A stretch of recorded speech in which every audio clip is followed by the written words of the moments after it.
This week on the segment we have Mr Emil Tastula, a great story, a world first product that's been developed right here in Darwin, locally, a great story to learn about, celebrate. It's all about safety. You'll love it this week on the segment.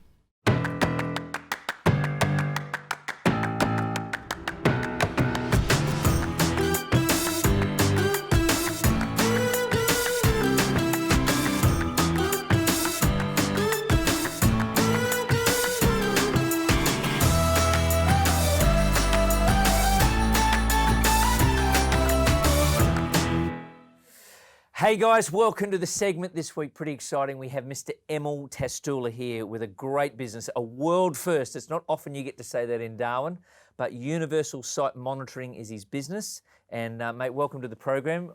I've known this man for a very, very long time. Your mother was, your parents were astute business people in this town, and obviously that's followed through to the son. So welcome. But I am going to, we're going to turn it up a bit and have a few laughs. But the main thing I want to talk about is this product that you've developed. It's getting international attention. And us Aussies are not good at talking it up, but this is something we've got to talk up, mate. Welcome. Tell us about USM. Okay. First of all, there's no I in team, mate. And I'm one of a member of a really fabulous team that have designed this product, and there's plenty of guys sitting in offices right now while I'm out the front representing the company that are doing all the hard work and the heavy lifting to get this product ready for commercialisation. It's basically, we've developed a personal safety monitor that's hardware worn in the field. It's a 4-gas gas detector. It's a tracking device, so it has a GPS tracking capability. It's a mobile phone, has a GSM modem inside it, so you make cell phone calls. We can send text messages. The device can Bluetooth pair. So I've noticed it's on your wrist right now. Correct, so we can Bluetooth pair up to 8 sensors to the device. That can be biometric information, additional atmospheric information, like radiation sensor, dust sensor. I've got a body temperature sensor on, measuring my body temperature under the armpit. So that's Bluetooth paired to the device. It looks for accelerometer events, for slips, trips and falls. It monitors itself, so the device actually sends data on its battery level, on its connection to network. A whole raft of data is gathered locally in the field on the operator, worn on the operator. But it was developed primarily initially for oil and gas, correct? For safety? Is that correct? It was developed for all industry. So we're founding members of the company are all ex-mining, minerals processing people. Yep. So we looked in the early days predominantly at the what we needed for our buddies in the mining industry, but that grew into other heavy industries, oil and gas sector. This one's a ATEX ICX device, so it's intrinsically safe. So this one is designed for the oil and gas sector. The older grey one here that I've been beating up for nearly 12 months, that's a standard unit, and that's for normal utilities, mining operations, minerals processing operations where explosive atmospheres are not a risk. And already, so you're in a different language. So for laymen over here, it basically gives someone in an office an ability to monitor everything about an individual that potentially could be in an unsafe work environment. Exactly, and those individuals are primarily going to be your responsible people in control rooms, command centres, where they're already looking at a large amount of real-time data coming in to do with the process health and the machine safety.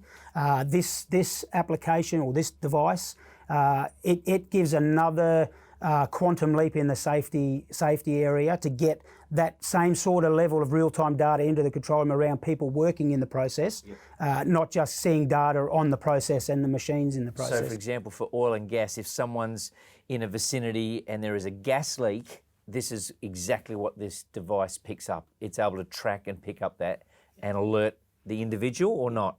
It alerts the individual locally. So basically if we have a slip or a trip or a fall, just pull a little G-force, that alarm goes off on the device. Yeah, right. Says G-force event, audible alarm, vibrating, you feel it vibrating. Yep. And then the red flashing alarm. So that's an alarm. I just potentially had a fall. So that alarm then goes within seconds to the control room. It's displayed on the control room panel interface. Got it. you'll see a trend for showing, mobility and then a G-force event and an alarm, right? If it's gas, if it's high ambient air temperature, if it's failing biometric or biometric data indicating there's a problem, really high noise level indication. The device picks all that up. As I said, with the Bluetooth pairable sensors, you can have a site-specific risk that you cover. So radiation levels in, say, a nuclear power plant. So this was all, the cool thing about this is 100% developed up here in the Northern Territory. Is that accurate? Correct. The hardware, yes, developed in the Northern Territory. That is awesome. The software for the data interface, 100% developed in the Northern Territory. Fantastic. Product manufactured in Australia. So, perfect, mate. Well done. Really well done. So let's talk in sort of that is absolutely. So how old is the company? We're about 5.5 years old. 5 years old. So it's still early days, okay? So obviously what I'm hearing is this is a global product that your team here want to go global with this, and I think that's incredible. So does this product have any attachment, or did it come out of any first-hand safety issues or any incidents, or is there any background to that at all?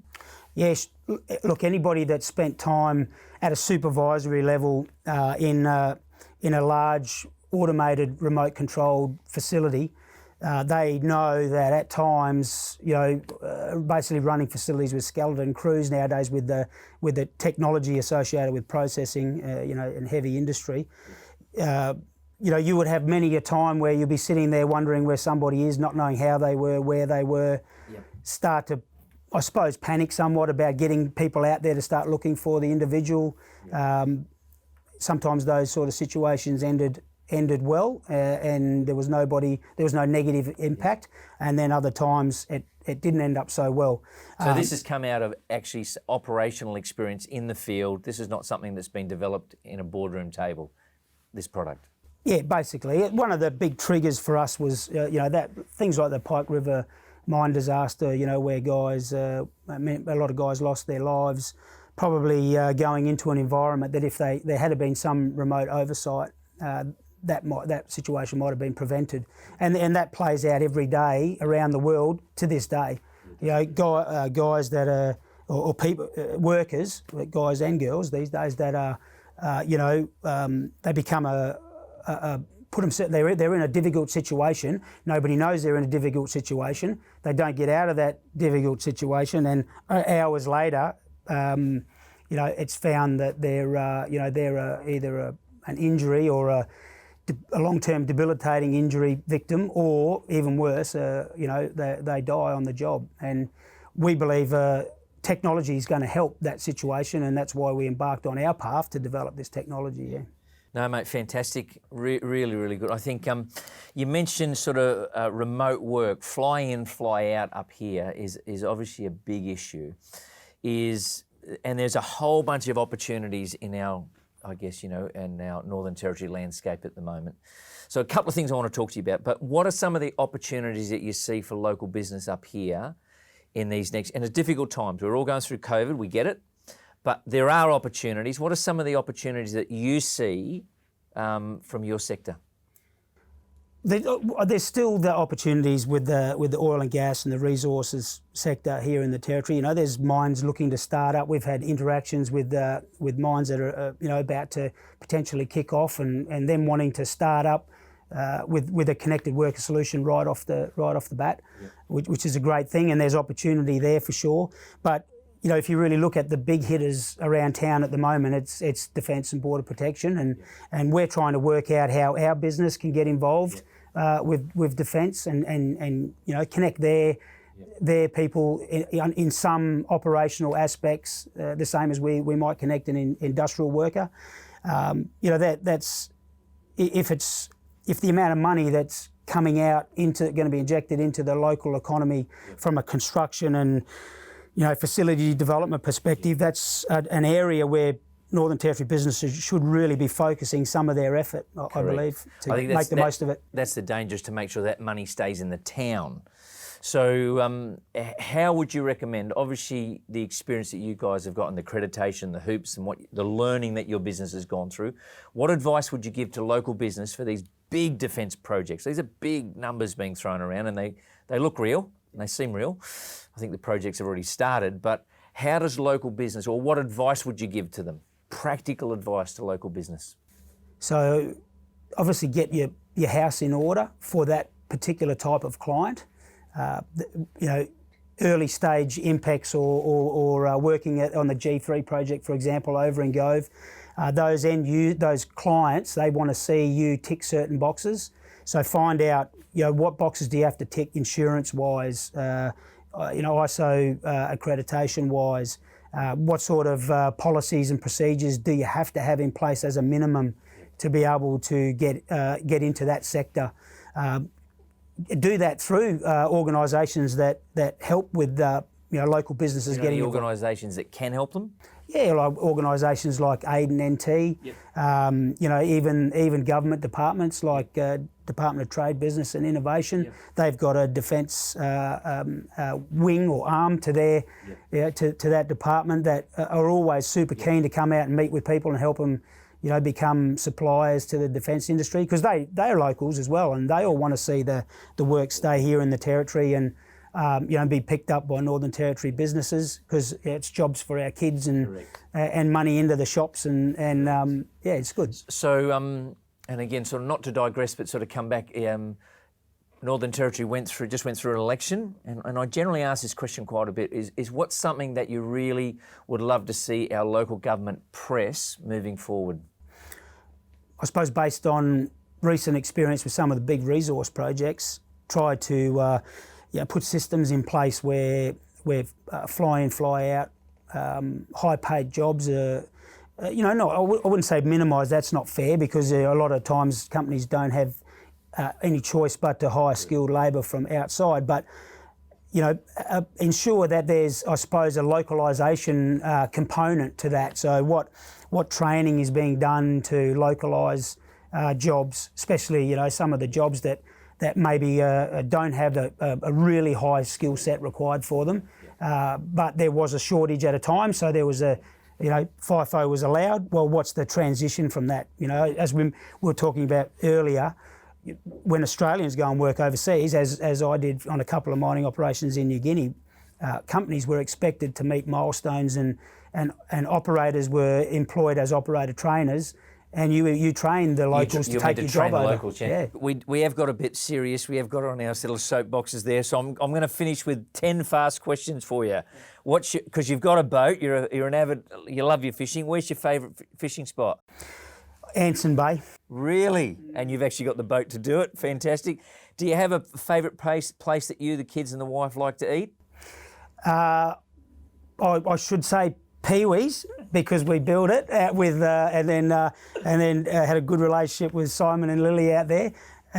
But I spent so many nights out there making coffee and pouring beers at the end of the day that I think probably Hanneman. Yeah, go Jimmy. Yeah. Hey, and what's your favourite food to eat up here, local? What's your favourite local food? Probably Parat Market. Parat Market. Yeah, and in the morning omelette with chilli and coriander on top of it. Lots of coriander. Go Mary. Is there a plan for the kids to follow in Dad's footsteps?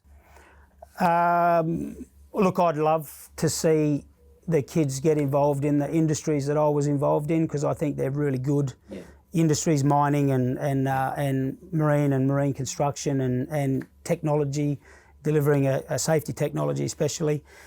It'd be really good to see that happen, but they got to do what they want to do. They got to do. Favourite holiday destination in the NT? Anywhere on the NT coastline. Anywhere. Any river, any bay, any reef. In a boat. Yeah, as long. Yeah. With air conditioning. It's one of the least sold parts of our potential tourism market up here, I believe, and it's like if you go 50, 60, 70 nautical miles east or west of Darwin, you're on your own in paradise. Doesn't matter where you go. Hey, and you employ a lot of people.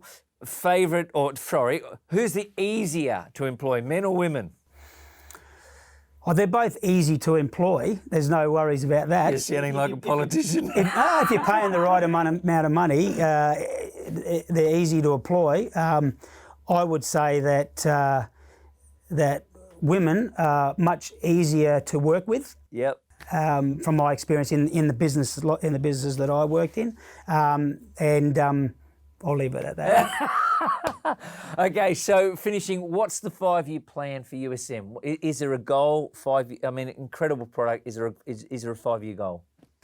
Yeah, look, our goal is to commercialise our product out into the global market, do some good with it. Hopefully play our part in delivering the next quantum leap of safety technology, from the old break the glass tube and suck the air through it to get a gas measurement. That's gone, we've moved on, and now we need to move on again to the next generation of technology to help reduce global LTIs, global debilitating injuries from exposures in the workplace to hazards, and fatality. The fatality rate globally is still way too high. It's going up. It's not going down. And any of these, any of this sort of technology that can be brought to bear over the next 5 years and effectively put in place to reduce the lives. Save lives and send more people home at the end of the day to their families rather than going to hospital to have something done to them or worse. Mate, well, sincerely, all the very, very best. Thanks for coming and sharing that with us. Great story. I look forward to following it, and hopefully I'll get an invite out in that fishing boat. Good to see you, man. No worries. Thanks, Emil. Too easy. Thanks. Say hi to Mum. Yeah, I will do.